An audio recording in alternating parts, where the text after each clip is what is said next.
Cool. Now let's say that you do have a balloon payment and obviously we don't want it, but you do have it now.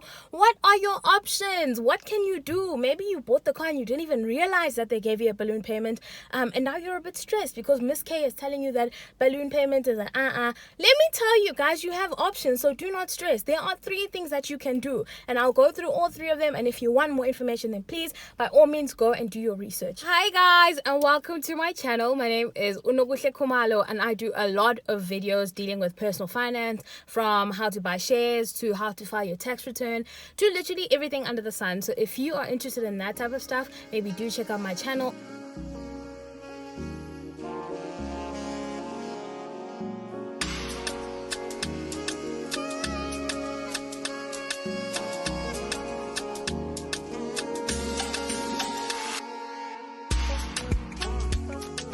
What's up guys? So today I'll be talking about balloon payments, what they are, how bad they are, should you get one, should you not, and all of the stuff under the sun relating to that. So, we often hear a lot of people saying, oh no, don't get a balloon payment, bad, avoid.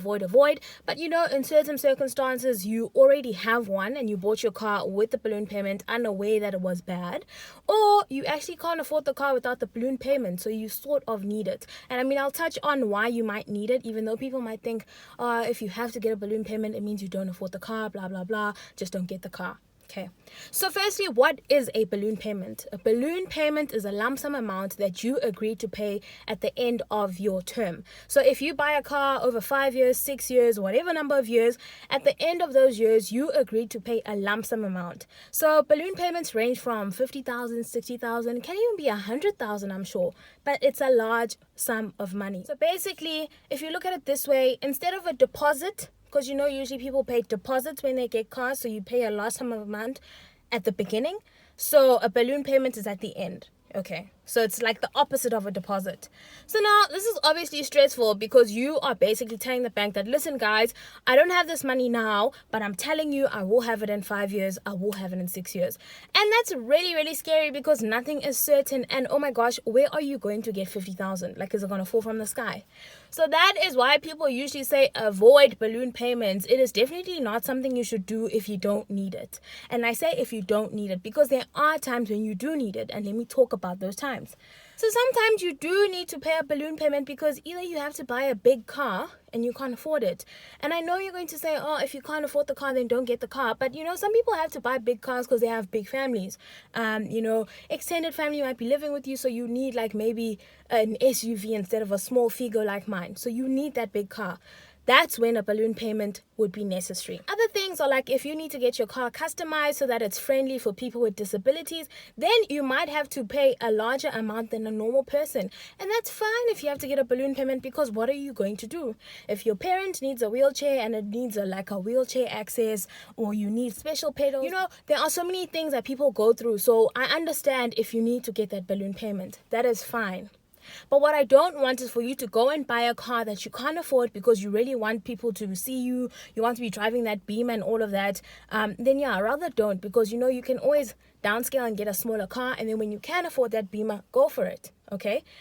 Other times, there are people who have to pay a balloon payment even in these smaller cars, because you know what, guys, let's be honest, we're probably not getting paid enough. We're not getting paid as much as we thought we would be. So you need a car for your job, but your job probably doesn't pay you enough to get that car. And I know people will say, oh my gosh, no, I'm sure you can afford a car, but people have different lives, guys. We've spoken about this a lot of times. Just because we're earning the same salary doesn't mean that I'm buying the same thing that you're buying. I might be sending money home. I might be taking someone to school. There are a lot of things that people are going through. So if you need to take the balloon payment, take it. You need that car, so take the balloon payment. But if you don't need the balloon payment, then don't take it. Cool. Now let's say that you do have a balloon payment and obviously we don't want it, but you do have it now. What are your options? What can you do? Maybe you bought the car and you didn't even realize that they gave you a balloon payment, and now you're a bit stressed because Miss K is telling you that balloon payment is an Let me tell you guys, you have options, so do not stress. There are 3 things that you can do, and I'll go through all 3 of them, and if you want more information, then please, by all means, go and do your research. Number 1, you might win the lotto. You might get some inheritance from like a relative that has left you money. Basically, you could come into a lot of money randomly, surprisingly, miraculously, and you can pay off your balloon payment. So what you need to do is you need to tell your bank that, listen, I'm going to deposit this amount of money, but it is specifically for my balloon payment. And you need to tell them, guys, you need to put it in writing, because if you pay 50,000 to your financer, they're just going to think, oh, this person is paying their premiums up front. They will not automatically assume that it is for your balloon payment. So you need to be very specific. You need to tell them, this is for my balloon payment. Call them, email them, do anything, as long as you have proof that you told them. Okay. I like something that's in writing, so email definitely for me, definitely. So basically, you're just paying for the balloon payment when you get the money, like before it's due. You're paying for it before it's due. Option number 2, guys, is that you can trade in your car. Like I just spoke about, you wanting your fancy Beamer but can only afford this small Figo. It's fine. When you are in that place to buy that sexy Beamer, you can trade in your car. And when you trade it in, the balloon payment falls away. It doesn't really fall away. It just falls onto the person who buys your car. So basically, you do not have to worry about the balloon payment if you are trading in your car. Okay, and that's fine, guys. I'm pretty sure a lot of us will trade in our cars. Now for option number 3, the most common option, guys. And this is, I just wish people could understand this, like people who are so against balloon payments, is that you can refinance the balloon payment. Basically, you're done 5 years paying your installment. Now you have this lump sum and you can't afford to pay it. The bank simply says, it's fine, we'll continue taking the installment that we've been taking until you've paid off your balloon payment. So now that 50,000 is broken up into your smaller payments that you've been paying already. So it just continues. So it's basically like an extension of your car plan. Basically, you're not buying it over 5 years, it's probably like 6 or 7 years. Obviously, it's not advisable, guys, because interest, and all of that. So you'll probably end up paying more than the 50,000. But guys, I mean, if you don't have the 50,000, what are you gonna do? And I always say that credit, there's good credit and there's bad credit. And for things like this, if you do not have the 50,000 physically in cash, then credit might not be such a bad idea, because what are you going to do? Are you going to rob a bank? Are you going to sell your house just so you can pay for your car? It just doesn't make sense. So yes, of course, credit is expensive, and if you can, you should avoid it by all means. But also, guys, we are in a country that does allow credit, so use it.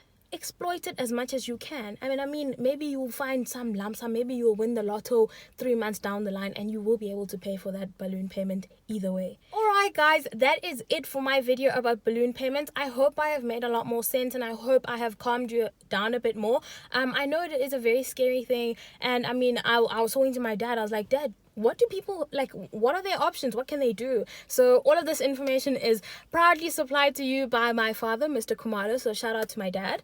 But I also obviously did some research just to corroborate the stuff he said. Don't worry.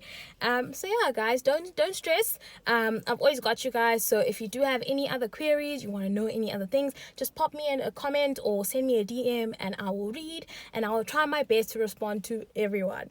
All right, guys, bye-bye. Thank you so much for watching. I really do hope that you enjoyed this. Don't forget to check out my other videos, and please, guys, do subscribe. Our family is growing so much. I am so excited. Oh my gosh. Okay, bye-bye.